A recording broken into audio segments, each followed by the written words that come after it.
Professeur Denis Casta, bonjour et merci d'avoir accepté de participer à ce nouvel épisode du parcours des légendes de la chirurgie hépatobiliaire, parce que l'idée est de faire entendre par nos jeunes collègues tout ce qu'il faut savoir sur la manière de réussir une carrière.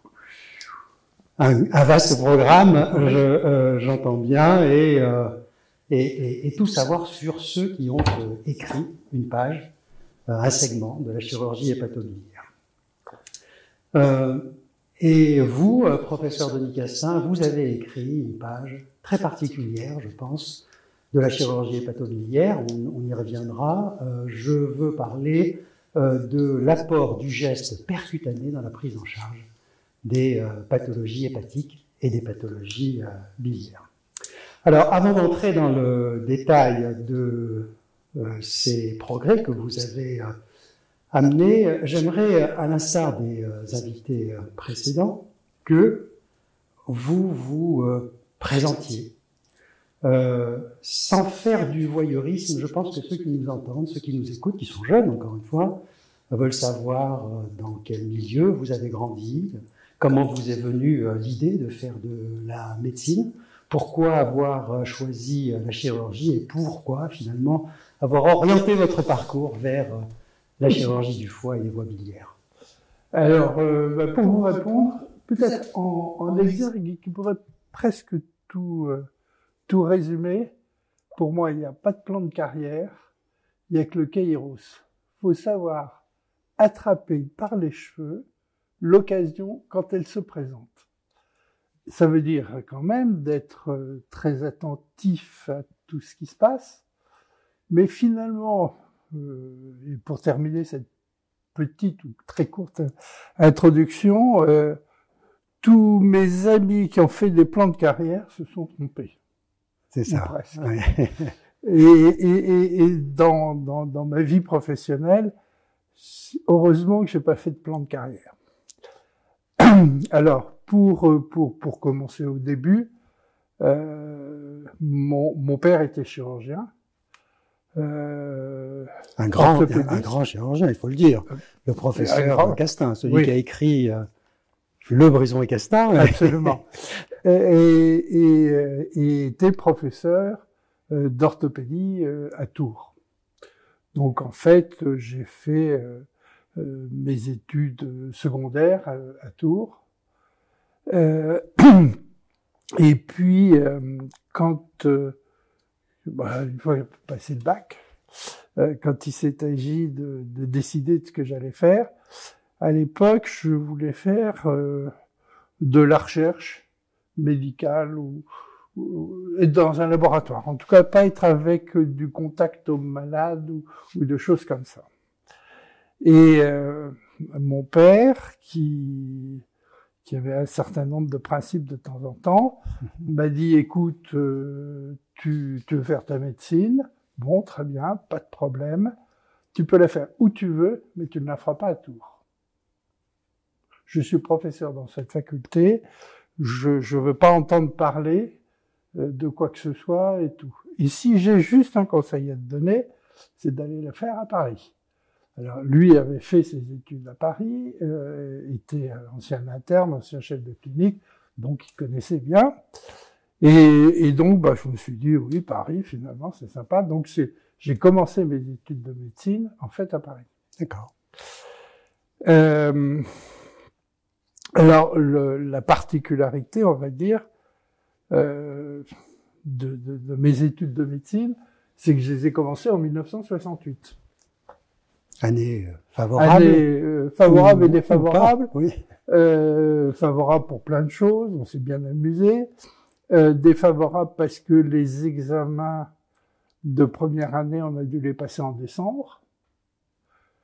Et que quand c'est passé un peu toute l'effervescence, c'est-à-dire au mois d'août ou au mois de septembre, j'avais rien à faire, quoi. C'est ça. Et donc, à ce moment-là, mon père encore m'a dit, bon, écoute, je connais un bon chirurgien qui cherche des aides opératoires qui travaillait dans un hôpital à Amboise. C'est un type super. Et donc, si tu veux, tu vas faire des aides opératoires, ça te fera un peu de sous, et puis tu verras ce que c'est. Voilà, en gros. Et donc, pendant deux mois, quoi, jusqu'aux examens de décembre, j'ai fait des aides opératoires d'un chirurgien qui faisait beaucoup d'orthopédie, mais qui faisait aussi de la chirurgie générale, qui faisait ça bien, qui était un mec qui pensait beaucoup. Donc, j'ai trouvé que c'était pas mal. Finalement, la chirurgie, c'était pas mal. Voilà. Et c'est comme ça que... Alors après, les choses... Oui, en grande partie quand même grâce à lui, ou à cause de lui, pour être plus précis, que j'ai fait de la chirurgie. Après, autre particularité de mai 68, c'est qu'à l'époque, à Paris, il y avait 3 facultés qui étaient construites et tout le reste était mélangé dans la faculté de médecine des Saints-Pères ou la faculté de médecine qui est ici. Ce qui était un peu chiant parce qu'il y avait plein de gens, plein de trucs et tout. Donc, en fait, on voulait être dans les facultés qui étaient construites. Et à l'époque, comme j'avais pas abandonné complètement mes idées de faire de la recherche, je faisais en parallèle une maîtrise de biologie humaine.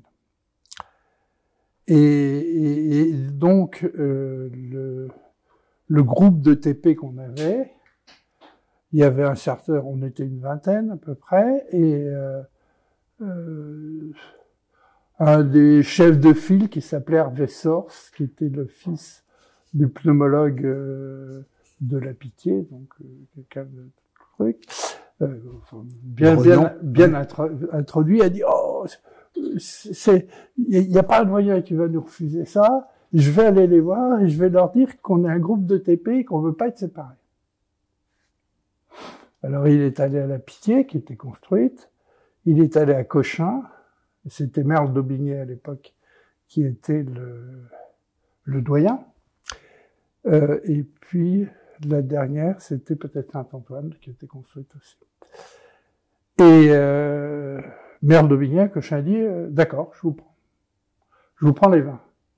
Et il a marqué, l'administration de la faculté a marqué sur nos dossiers d'étudiants, ces 20 ne doivent être jamais séparés. Alors et donc, on a fait toutes nos études de médecine ensemble. Pour pouvoir continuer ce cursus biologie en parallèle. Oui. Alors, il y en avait une partie qui faisait de la biologie, d'autres qui n'en faisaient pas. Sur les 20, on a dû être 18 nommés internes à Paris. Les 2 autres ne l'ont pas été parce qu'ils ont fait une carrière de recherche. Il doit y avoir 15 professeurs dedans. Un beau groupe. Dont certains sont connus, Arnold Munich, Fischer, etc. Donc un bon groupe qui est resté pendant toutes les études de médecine dedans. Et puis, après, je continue alors. Bien sûr. Après, quand j'ai été nommé interne, on faisait son service militaire à l'époque. Et c'était, je sais. Et oui, tu sais, c'était, je suis parti comme volontaire de l'aide technique à La Réunion, où j'ai passé. Alors, quand on était volontaire de l'aide technique, on faisait plus de temps que le service militaire classique. 18 mois au lieu de 12. C'était pas forcément gênant. D'abord, on travaillait pas mal. Et en plus, après toute la période de préparation de l'internat et tout ça, c'était un petit ballon d'oxygène sympathique et agréable où on se retrouvait, on travaillait quand même et tout. J'y ai pas appris énormément de choses. Peut-être des choses qu'il fallait pas faire. C'est ça. Surtout. Et des comportements qui étaient absolument inimaginables à l'époque ou qui mériteraient même peut-être des vraies punitions. Il n'empêche que moi j'ai trouvé ça vachement bien. On travaillait pas mal. Il y avait surtout des urgences. Et donc, j'ai trouvé que c'était assez bien. Et puis, je suis rentré, après mes 18 mois d'aide technique pour faire mon premier choix d'internat. À l'époque, alors j'avais quelques copains qui étaient dans des années au-dessus, donc ils m'ont d'abord conseillé, plus ou moins bien d'ailleurs, et surtout, à l'époque, le service d'André Mont-Saint-Jean, qui était à Villejuif, à Paul-Brosse, avait comme agrégé Henri Bismuth, qui, dans la réputation, était très désagréable. Et donc, les internes ne voulaient pas y aller. Parce qu'on y travaillait beaucoup et parce qu'il était pas très sympathique, entre guillemets. Et puis, en parlant avec mes copains, ils m'ont dit, mais tu sais, tout ça, c'est des espèces de réputations qui ont été faites, qui sont idiotes. Va voir ce type, il est incroyable, donc même si tu t'entends pas bien avec lui, c'est pas grave. Il a beaucoup de choses à t'apprendre. Il a beaucoup de choses à t'apprendre et voilà. Et donc, mon premier semestre d'internat, je l'ai fait chez André Mont-Saint-Jean avec Henri Bismuth comme agrégé. Finalement, c'est bien entendu. Et c'est là que c'est là que tout a commencé. Tout a commencé. Pas tout à fait encore, peut-être, parce que à l'époque, il y avait attenant au service une unité de recherche que j'avais pas complètement basculé vers la chirurgie, et donc j'ai fait un semestre, puis j'ai doublé mon semestre chez Henri Bismuth, et après j'ai fait 1 an de laboratoire. Alors, pour resituer un petit peu, là, on est en 1973, 14, enfin... oui, c'est important pour ceux qui nous écoutent, parce que 74, c'est la première greffe de foie à Paul-Brosse. Alors, la première greffe de foie à Paul-Brosse, je n'y étais pas. Ah. Je n'y étais pas parce que ça s'est passé après les semestres que j'ai fait. C'est ça. Donc ça devait être J'étais à la deuxième, mais je n'étais pas à la première. Donc voilà, donc j'ai fait à ce moment-là une année de labo de recherche. D'accord. Ce qui à l'époque ne se faisait pas. Je me suis fait mettre en disponibilité pour le faire, ce qui n'a pas été trop compliqué avec l'administration de l'assistance publique. Et puis au sortir de cette année de recherche, là j'ai eu une bonne discussion avec Henri Bismuth, qui m'a dit, mais ouais, c'est très bien, mais il faut que tu fasses de la chirurgie. Si tu veux faire de la chirurgie, faut voir d'autres chirurgies. Commence par voir la chirurgie cardiaque, parce que il y a plein de techniques. C'est la chirurgie la plus technique de l'époque. Bien sûr. Donc commence par voir la chirurgie cardiaque, va faire un semestre de chirurgie cardiaque, et puis après, tu verras. Donc, j'ai été faire un semestre de chirurgie cardiaque chez Charles Dubost, avec Alain Carpentier. J'ai pas aimé du tout les chirurgiens cardiaques. Ah bon? Ouais, ils étaient trop techniciens. Le malade, il s'en foutait un peu quand même. Pourtant, Alain Dubost, c'est aussi Charles Dubost, pardon. C'est aussi la première greffe de rein. C'est le premier traitement de l'aorte abdominale. Ouais. Enfin, bon, non, mais c'était des gens très innovants. C'était très innovant, très chirurgien, mais le malade, ça ne comptait pas. D'accord. J'ai une anecdote incroyable avec Charles Dubost. Un jour, je l'aide sur un pontage coronarien. Donc, bon, voilà, il le fait. Je trouve moi que c'était pas mal. Bon, très bien. On sort de salle, il me dit, mon petit ami, faut que je fasse le compte rendu. est-ce que il faut quand même que je regarde la coronarographie pour le faire. Il ne l'a pas vu avant. Allez me la chercher. Bon, d'accord, j'y vais. Je lui rapporte. Il me dit, écoutez, si vous me donnez la coronarographie sans mes lunettes, comment voulez-vous que je la lise? Il venait de faire tout le pontage sans ses lunettes. Sans lunettes et sans rien dire. Je me suis dit, là, il y a quand même un truc bizarre chez ces gens-là. Un truc un peu bizarre chez ces gens-là. Bon. Donc voilà. Donc après, bah, écoute, j'ai continué mon internat. J'ai été avec Pierre Hautefeuille. Je me suis bien entendu avec Pierre Hautefeuille. C'était vraiment, vraiment sympathique. J'ai fait de la chirurgie vasculaire avec Cormier.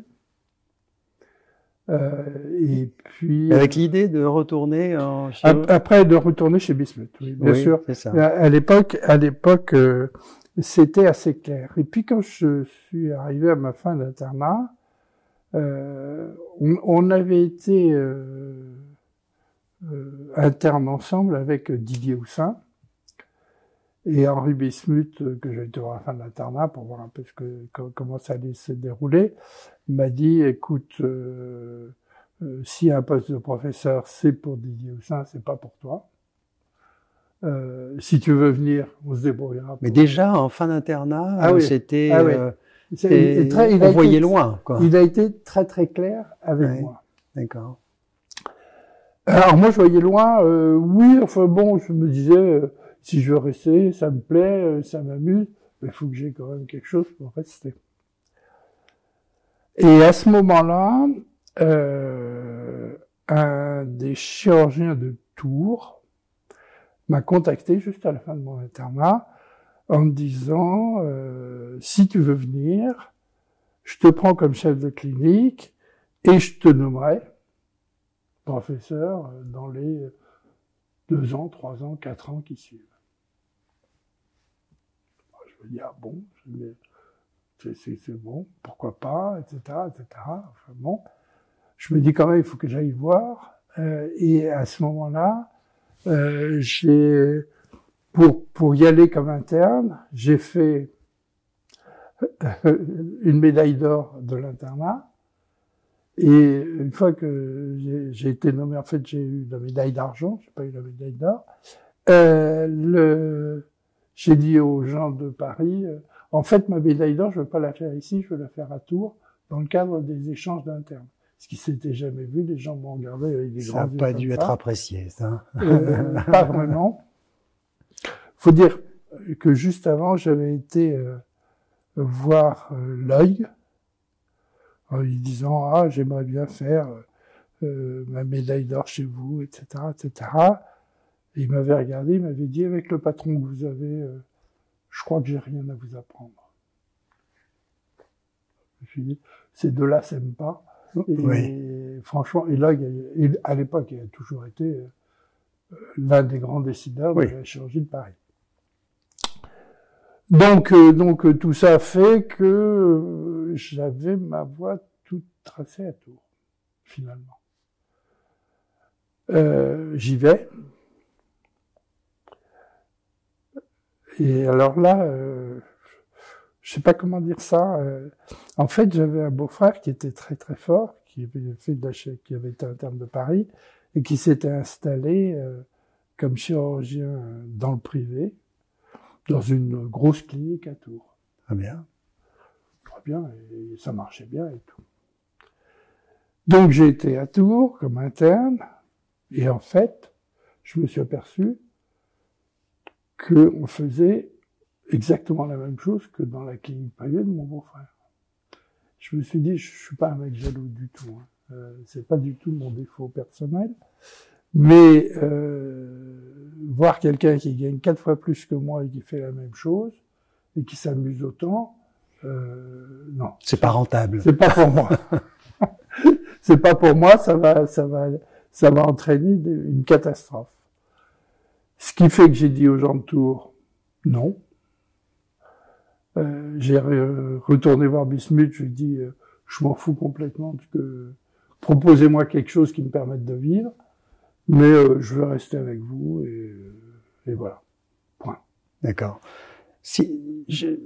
Après avoir interrogé quelques-uns des grands de la chirurgie hépatobiliaire, tous ont déclaré avoir eu un mentor.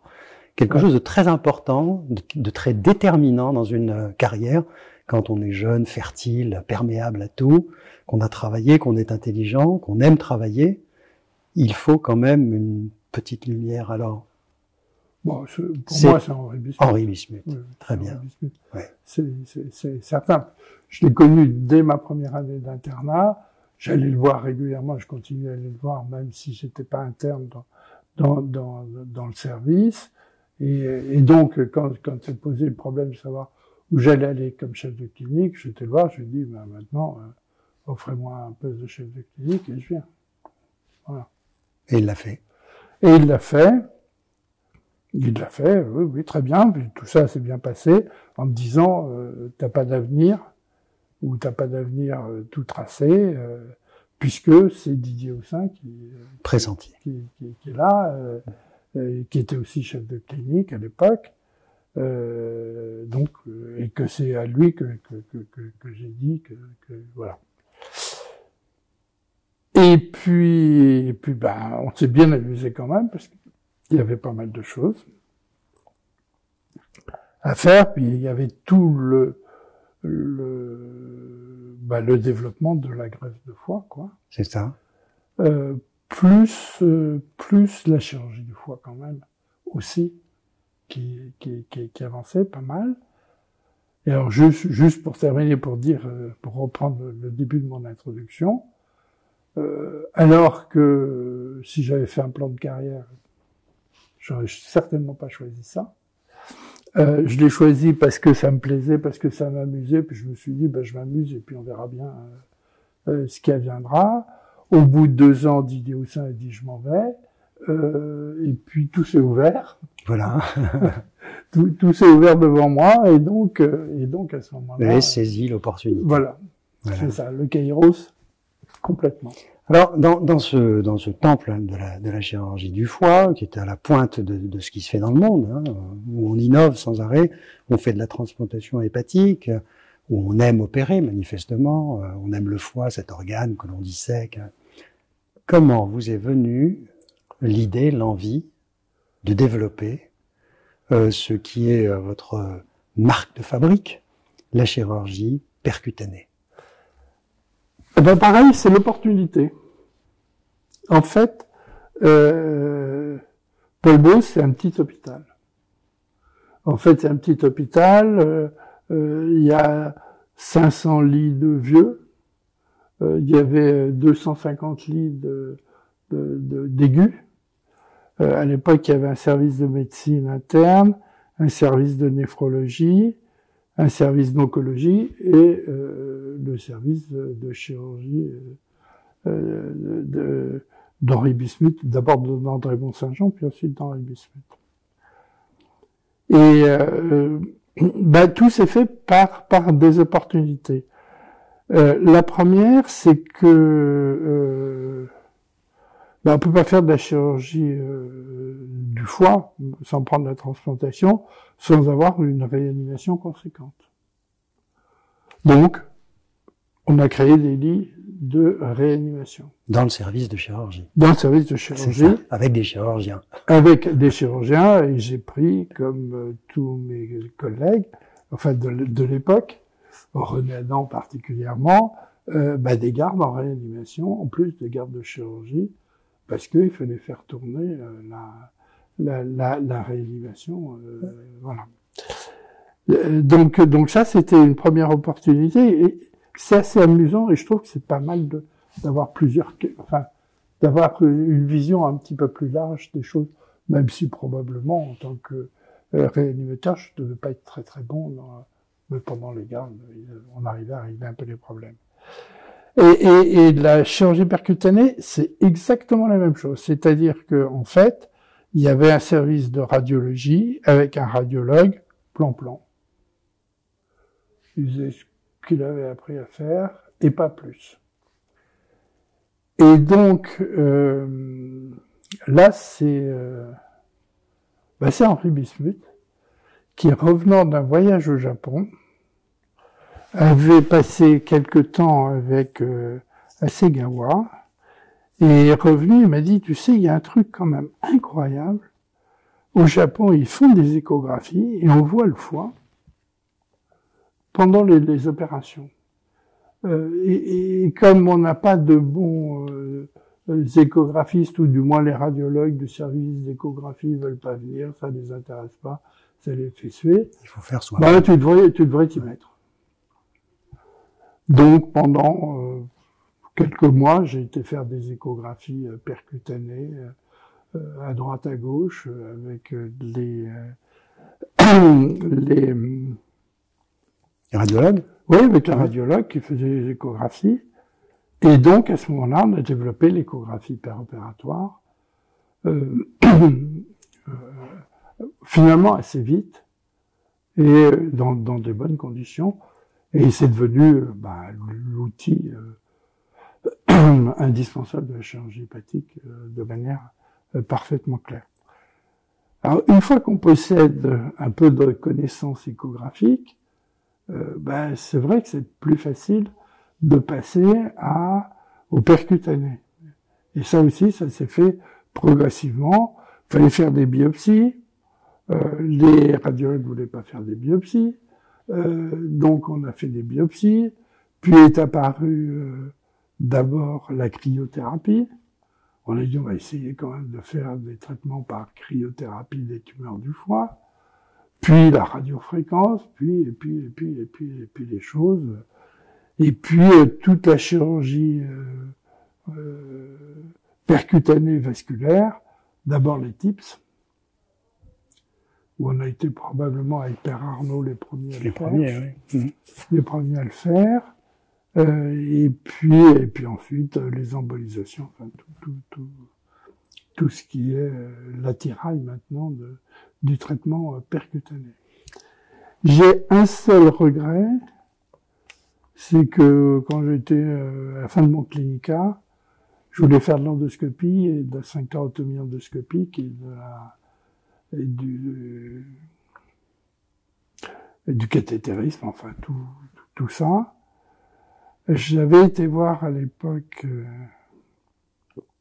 enfin non, je veux pas dire qui c'est, peu importe, un grand endoscopiste qui m'avait regardé, il m'avait dit oui, c'est bien, tu as raison, c'est intéressant et tout, mais il faut que tu fasses d'abord le CES de gastroentérologie avant.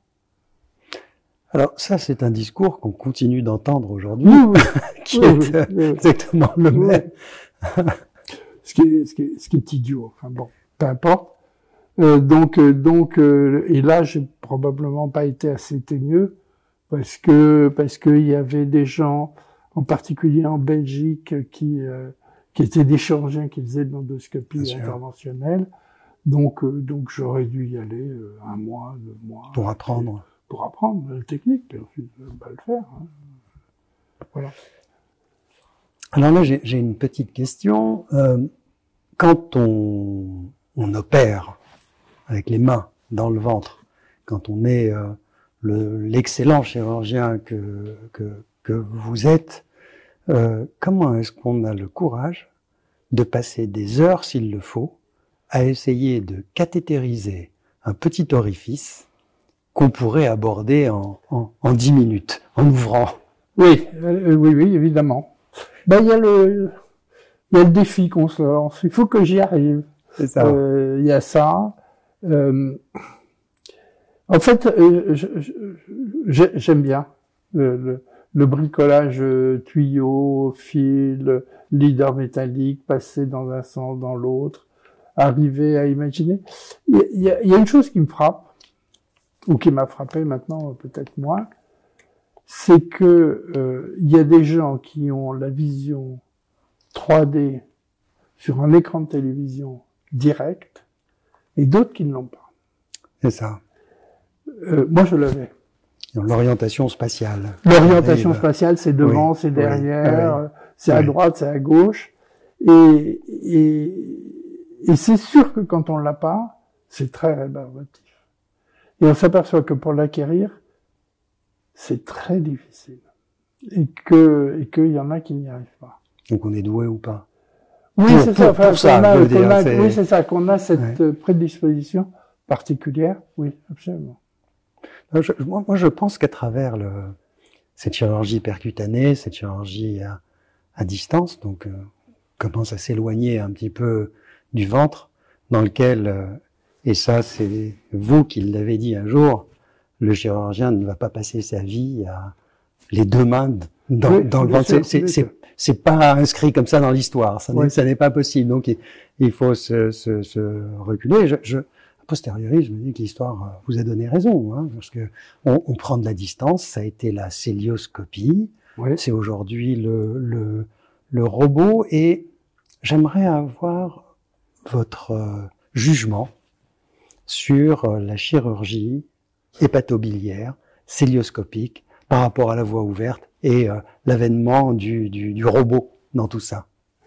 Alors, plusieurs choses. D'abord, j'étais avec Henri Bismuth, un patron, qui était quand même très contre. Donc, même si il a toujours été libéral, on pouvait essayer les choses. Il fait partie de ces gens où, quand on propose quelque chose, il y a deux catégories. Il y a des gens très intelligents qui disent oui, mais attention, là, il va y avoir ça, tu vas peut-être pas y arriver. Réflexion parfaitement intelligente, mais complètement négative. C'est ça. Et l'autre qui dit ah ouais, c'est vachement intéressant, on va essayer, et puis on verra bien si ça marche ou si ça marche pas. Dans le service, il y avait deux personnes. Il y avait Dominique Franco. Dès qu'on lui proposait quelque chose, il disait attention, tu sais pas où tu vas. Soyons prudents. Oui, c'est même plus intellectuellement une très bonne réflexion, mais qui arrivait à des choses négatives. Et Henri Bismuth, il disait ouais, on va essayer. Ah oui, ça c'est bien, on va essayer. Ça marche pas, bon, tant pis, ça marche pas, et puis voilà. Donc voilà. Donc il y avait cet aspect-là. C'est le verre à moitié vide ou à moitié plein. Le plein. verre à moitié vide, le verre à moitié plein. Et pourtant, il a été très vite contre la célioscopie hépatique. Autant la cholécystectomie célioscopique tout de suite.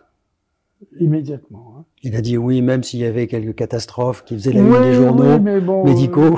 Oui, bien sûr, mais déjà à l'époque on n'en parlait pas beaucoup. Oui, c'est vrai. Ouais. Quand on l'a fait, et donc tout de suite il a fait. Après, moi je pense que c'est bien, que il faut pas pousser le bouchon trop loin, qu'il y a des choses qui ont été faites de manière anormal. En fait, pour reprendre, Henri Bismuth est quelqu'un de très maladroit. Il écrit mal. Enfin, écrire comme ça, hein, pas le texte, hein, bien sûr. Il dessine encore plus mal. Donc, c'est quelqu'un qui ne sait pas bien se servir de ses... Il compense. Mais par contre, il le pense très très bien. Et donc, toute la technique chirurgicale du service était contre l'exploit technique. Ça devait être reproductible, ça devait être toujours la même chose. Et puis une fois qu'on a fait ce geste-là, on fait celui-là après, et puis après celui-là, on fait celui-là, et puis etc., etc., etc. Et on avance. Jamais de pression de temps. Prends ton temps, prends tout le temps que tu veux, ou presque.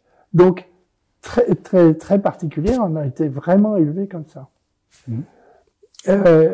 Et donc dans la célioscopie, c'est un peu la même chose. Il y a des gens qui ont voulu faire des exploits. Sans citer des chirurgiens célioscopistes qui ont fait beaucoup de célioscopie hépatique, qui savent opérer des deux mains, oui, mais on est dans l'exploit. Hein. Tout le monde peut pas opérer des deux mains, et c'est pas reproductible ce qui était fait.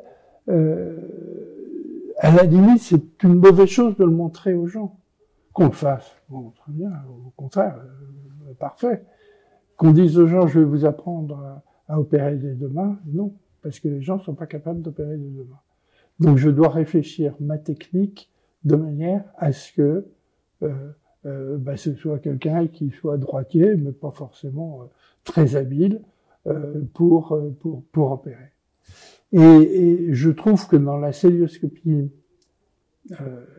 hépatique en tout cas, à ses débuts, plus maintenant, c'était quand même plutôt de genre explore, regardez comme je suis fort. C'est ça. Il fallait être adroit pour s'autoriser à faire. etc. Pas reproductible. Et souvent pas très reproductible. Donc voilà. Après, moi je n'ai pas d'opinion. On fait ce qui est bien, comme c'est bien et tout. Ce qui m'a paru être le grand progrès de la cœlioscopie, c'est pas trop la cicatrice un petit peu, mais c'est l'aspect esthétique. C'est surtout que les gens, après, ils étaient vachement bien tout de suite. Ça, ils sortent le lendemain. Ils sortent, pour ainsi dire. Oui, pour ainsi dire. Et ça, on se dit, quand même, c'est quand même... C'est un argument fort. C'est quand même un argument extrêmement fort. Ouais. Ils sont très bien, les suites sont simples quand elles se passent bien. Et franchement, c'est indéniable, quoi, c'est objectif. Donc si je comprends bien, si vous aviez commencé 20 ans après, vous seriez bien sûr. sans une évidence. Une évidence, célio. Que ce soit direct ou via le robot. Absolument. Alors le robot, j'ai encore un petit peu plus de mal, d'abord parce que j'ai pas l'entraînement du tout. Moi, ce qui me plaisait bien dans le robot, c'est les espaces de liberté qu'il donne. Je dis toujours aux gens, j'ai mon doigt comme ça, je peux faire ça, mais je peux pas faire plus loin que ça. Il me manque, 90 degrés. 80, peut-être pas, oui, un peu plus, même 110 degrés que je ne peux pas faire. Avec le robot, je fais tout ça. Et ça? Et ça, sur un certain nombre de choses, c'est quand même pas mal, parce que sinon, quand on opère, on sait bien qu'on est obligé de se tourner dans tous les sens, un petit peu et tout. Donc voilà.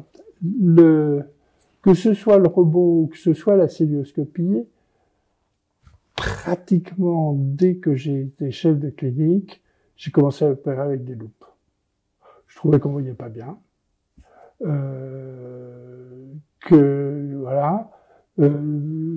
faisais l'incision, je mettais mes loupes et j'allais jusqu'à la fermeture de l'incision avec des loupes.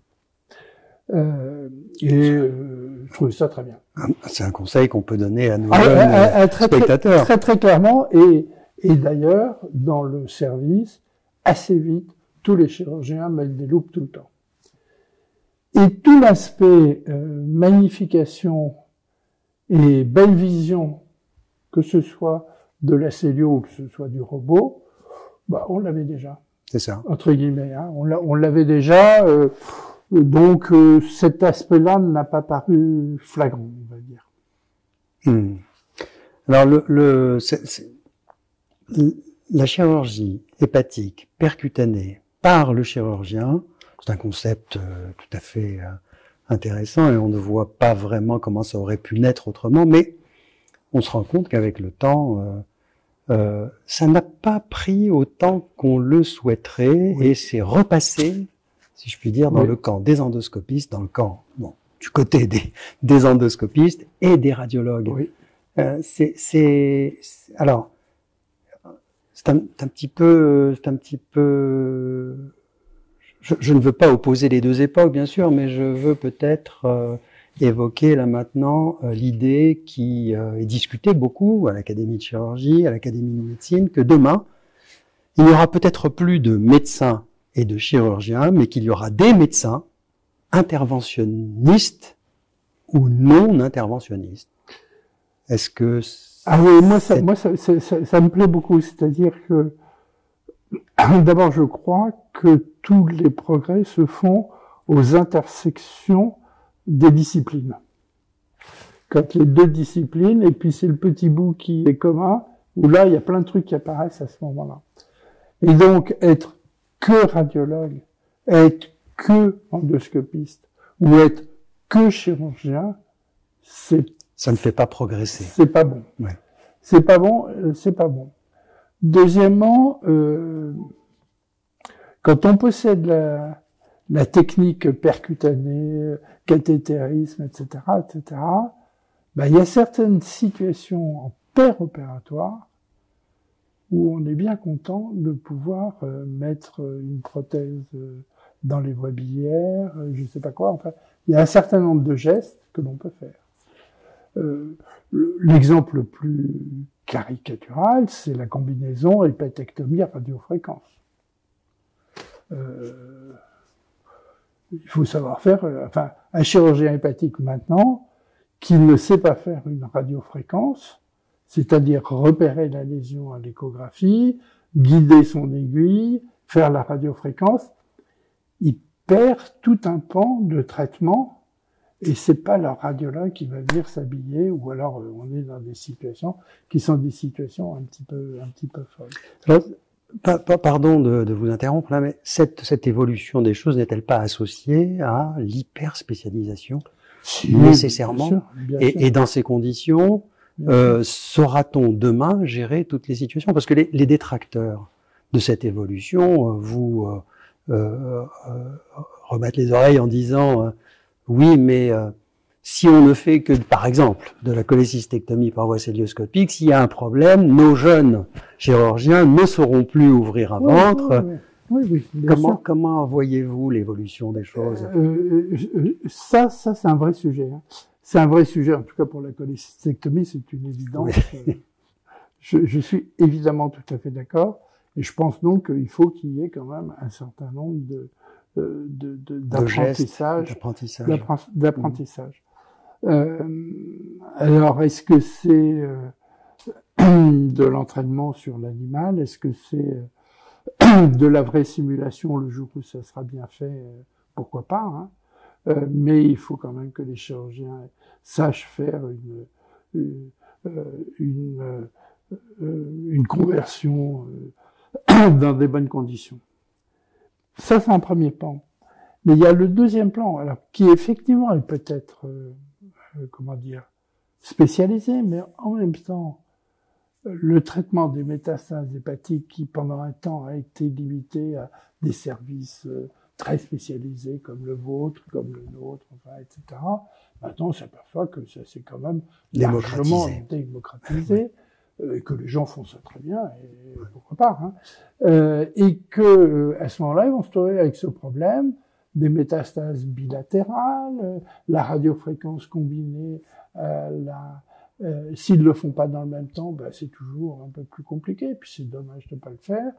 Et donc, un chirurgien hépatique, à mon sens, doit savoir faire une ponction biopsie éventuellement péropératoire, mais guidée, éco-guidée, parce qu'on en a besoin de temps en temps, une radiofréquence certainement, et quelquefois même un drainage biliaire.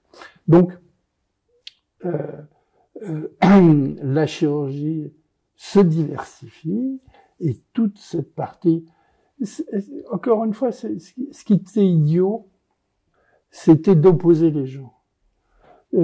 Quand moi j'ai fait de l'échographie, les échographistes m'ont dit, mais tu vas nous manger le travail. J'ai dit non, je me fous complètement du diagnostic. Je ne fais pas de l'échographie diagnostique. Je fais de l'échographie thérapeutique qui sert dans un domaine bien précis. Et les opposés étaient à mon sens, pas bien. Et je pense que c'est la même chose. C'est-à-dire que là, bah, en fonction de la circonstance, des moments, si c'est uniquement à traiter par rapport à percutanée, c'est peut-être aussi bien fait dans un service de radiologie, bah, très bien qu'il le fasse, il n'y a pas de problème. Si c'est en péropératoire, franchement, déplacer le radiologue, le faire venir, il a en plus des notions d'asepsie qui ne sont pas tout à fait les nôtres, je trouve ça un peu idiot, quoi, voilà. Donc on doit arriver à combiner nos pratiques. C'est ça, la complémentarité. Alors dans cet esprit, on peut aussi envisager l'évolution de l'exercice de la médecine hospitalière, en tout cas, non pas à travers des services, mais des plateaux techniques Oui. ou exercent au même endroit de multiples compétences. On peut aussi envisager les choses de cette façon, et il ne sera peut-être pas nécessaire qu'un chirurgien sache faire beaucoup de choses, comme vous avez été le pionnier et le prototype. Hein.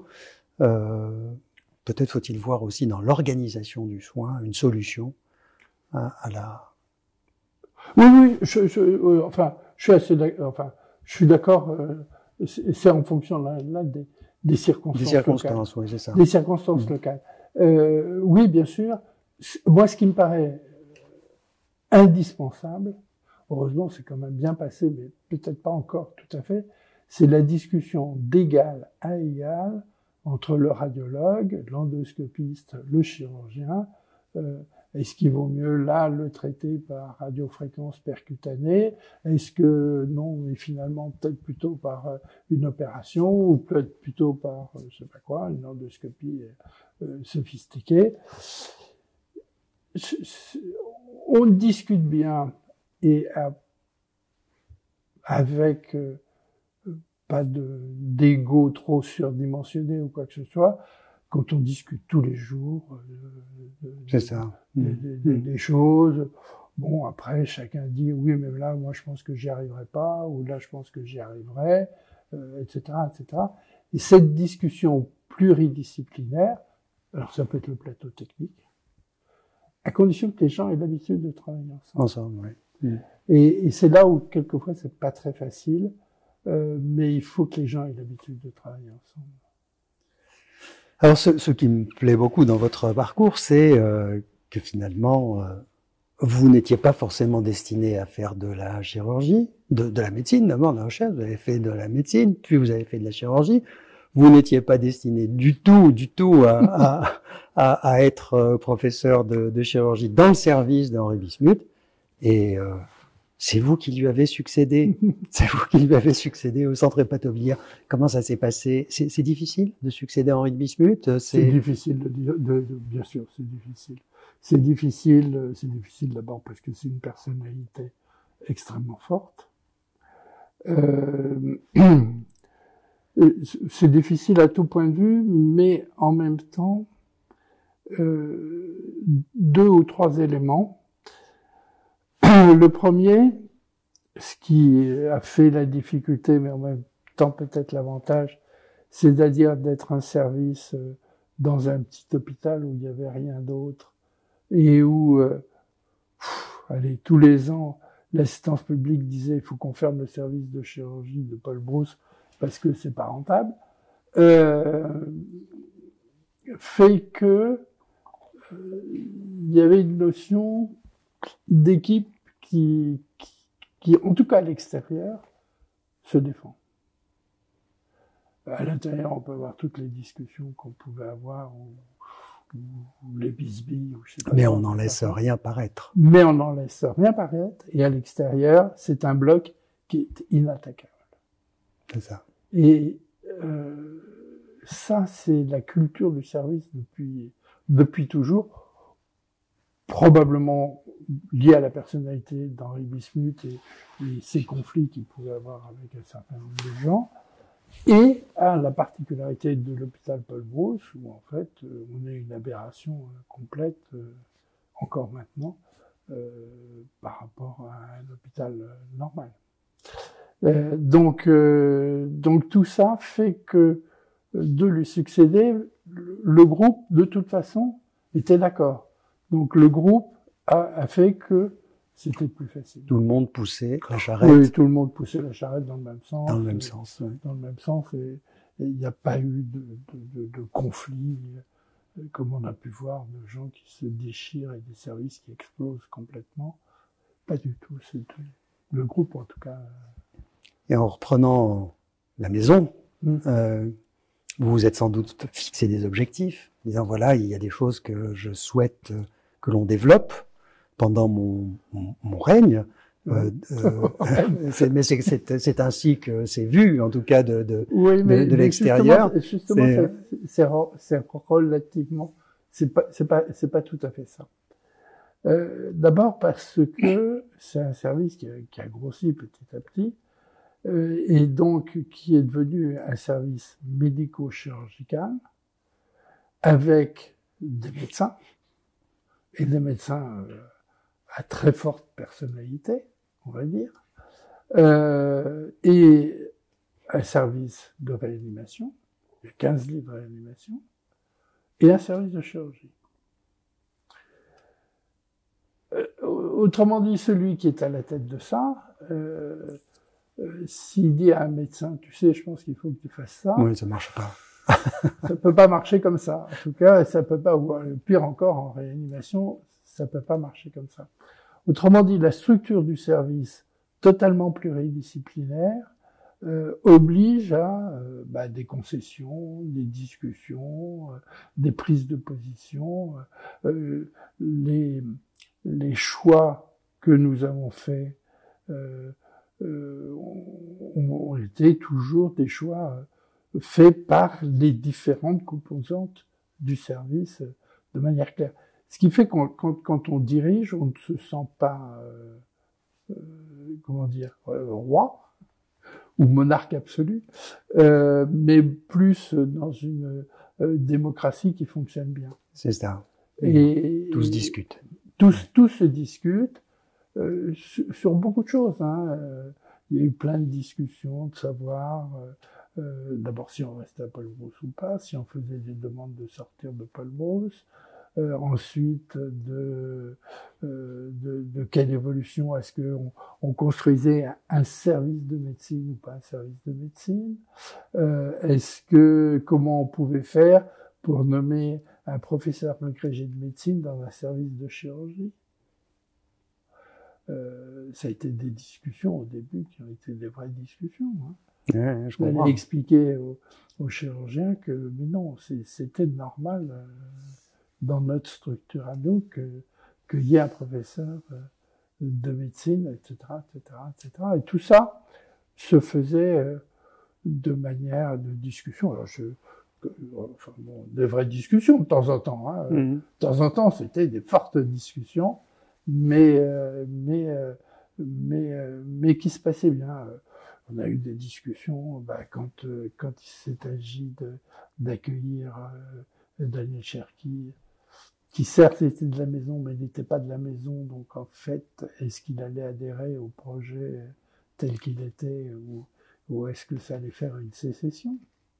Ça a été une vraie discussion pour finir par dire oui, et ça s'est très bien passé, et on s'est très bien entendu, mais en même temps, en le prenant à part, en lui disant, voilà comme on fonctionne, et il faut adhérer. Il faut adhérer à notre mode de fonctionnement. Donc la discussion de la succession d'Henri Bismuth, au sein du service, en tout cas, ça a été très naturel. Oui, ça s'est très bien passé. Pourtant, on ne peut, pour l'observateur extérieur dont je faisais partie, pour les observateurs dont je faisais partie, on a l'impression que c'était un petit peu comme l'univers, ou plutôt le Big Bang, au début de la matière condensée, un service très compact, très homogène, où un homme façonnait tout, et puis petit à petit, ça s'est non pas fragmenté, mais à partir de cet élan initial, chacun a apporté sa pierre, si je puis dire. Mais alors, vous êtes le dernier des responsables, je ne sais plus comment il faut dire. Maintenant, j'allais dire maître, patron, mais j'ose plus. Donc, de cette institution tout à fait extraordinaire. Comment est-ce que vous voyez les choses évoluer dans le contexte général? Je pense que ça va continuer pareil. On est toujours dans cette idée, quand on est à Paul Brosse, qu'on vit les derniers instants du service. Que notre administration centrale veut la peau. Ah oui. Et que il ne peut pas avoir la peau que parce que on travaille bien, parce qu'on a ce qu'on fait est bien et indispensable. Et Et ça perdure. Autrement dit, même encore actuellement, cet état d'esprit, je suis un peu sur une chaise qui bouge et on pourra rester sur la chaise que si je prends en main ma destinée, que je bosse bien, ça continue. Donc,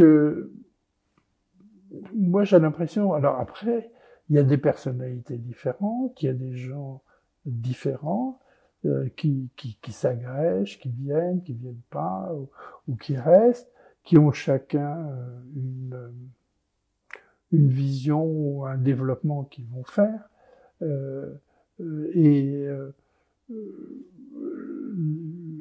L'état d'esprit, là encore une fois, et qui perdure avec tout le monde encore actuellement, c'est une assez grande libéralité. Tu veux faire un truc, bah fais-le, puis après on va juger. C'est ça. Il faut avoir quand même des biscuits pour le faire. Oui, bien sûr, mais tu veux le faire, bah écoute, pourquoi pas, mais faut rendre des comptes. Ah oui, il faudra rendre des comptes, puis à un moment, bah, on te dira non, t'arrêtes. C'est assez merveilleux comme manière d'avancer. Parce que c'est très... et ça reste quand même très largement cet état d'esprit. Donc un terrain fertile. Oui. Finalement ne pousse que ce qui est bien planté, quoi. Il faut. Et puis, je dois dire que on a recruté des gens extérieurs. Que ce soit, on va prendre Daniel Cherki et Antonio Secuna pour les chirurgiens, mais il y a aussi eu pour les médecins, Olivier Rosmarduc, etc. Des gens qui n'étaient pas contents dans les endroits où ils étaient, ou qui avaient des problèmes, enfin je sais pas, peu importe, et d'amener un peu de champs différents, un peu de visions différentes, à rebooster un petit peu tout l'ensemble. Je pense qu'on y a gagné, on y a beaucoup gagné en fait. Alors, pour finir cette interview,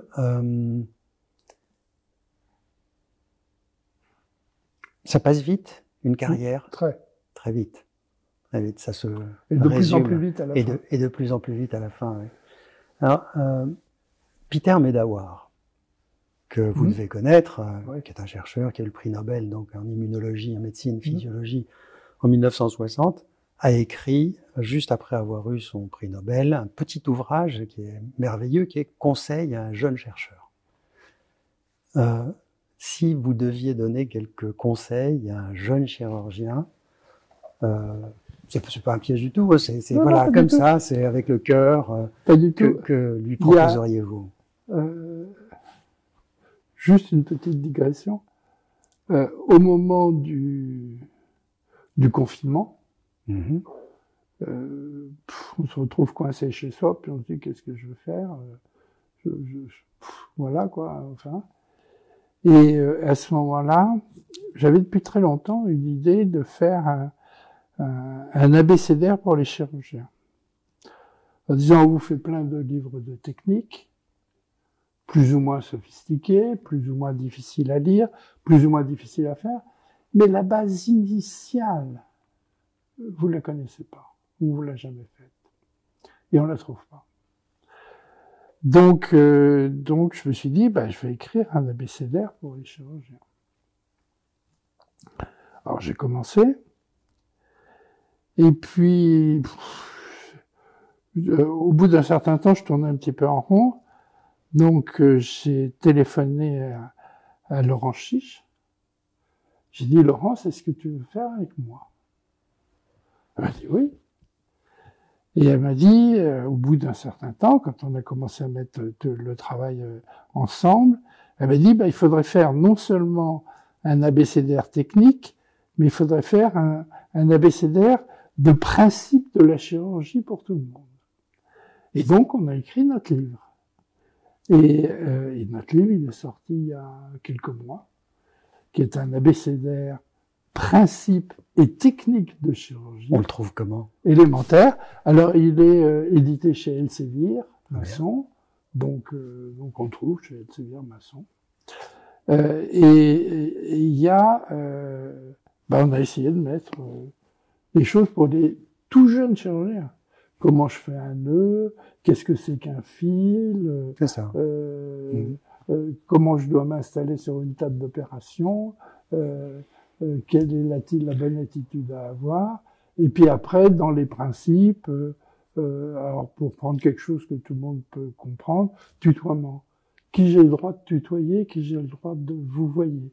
Il y a quelque chose, moi, qui m'horripile toujours, c'est cette tradition du tutoiement descendant et du vouvoiement ascendant, qui me paraît absurde. Où on se vouvoie, où on se tutoie, mais on fait pas. On fait le choix. Dans les deux sens. Donc il y a 3 pages sur tutoyer. On tutoie pas les malades. Est-ce qu'on peut tutoyer ses collègues? Oui, probablement. Enfin, etc. Voilà. Donc il y a des pages comme ça. Donc effectivement, c'est écrit. Formidable. Donc voilà, les conseils aux jeunes chirurgiens sont écrits. Sont écrits. Et c'est remarquable parce que finalement, vous avez tous les deux, avec Laurence Chiche, posé sur le papier ce qu'on demande aux jeunes internes de savoir sans jamais leur avoir expliqué. Oui, tenir un instrument, faire un nœud, il faut que ce soit naturel. Alors souvent ils le font, mais mal, ou en tout cas de manière non réfléchie. Oui. Donc on va tous se précipiter pour aller acheter cet ouvrage.